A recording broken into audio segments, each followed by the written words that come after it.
Bonjour, je vais vous présenter les alstromères. L'alstromère, alstromeria latin, plus connu en France sous le nom de lys des Incas.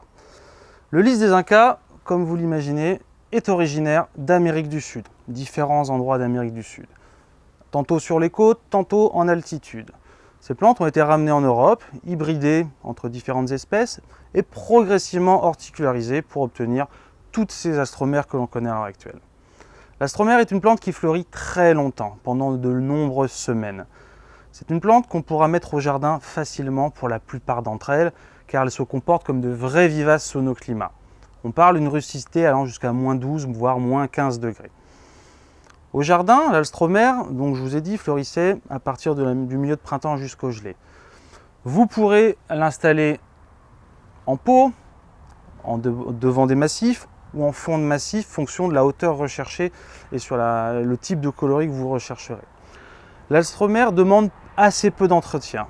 Vous privilégierez une situation plutôt ensoleillée, moitié de journée, tout en préservant un sol relativement humide en période très chaude pour continuer à profiter de la profusion des fleurs. Niveau des parasites, pas grand chose à dire. Pas d'attaque de pucerons ou si peu, pas de maladie ou si peu.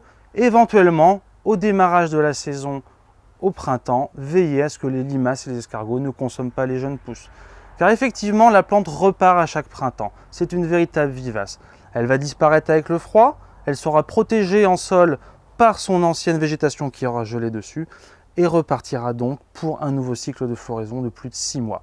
C'est donc une plante facile à utiliser, très prolifique au niveau de la floraison et finalement sans souci.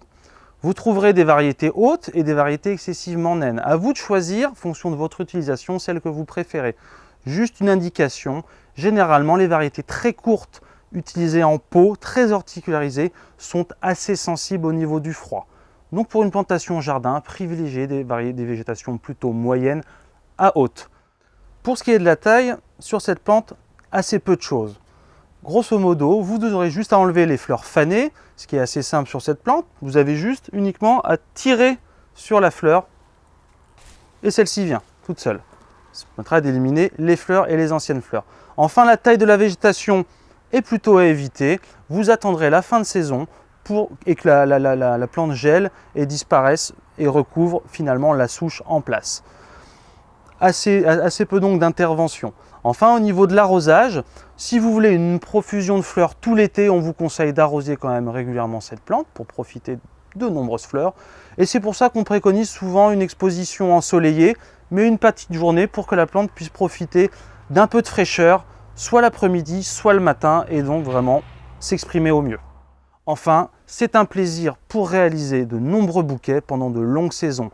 C'est une plante qui se décline du blanc jusqu'au rouge très sombre, variété bicolore avec du jaune, voire tricolore, ou complètement unie pour certaines. Je vous conseille donc d'en utiliser dans votre jardin pour en faire des bouquets et pour illuminer tous vos espaces. A bientôt sur aujardin.info.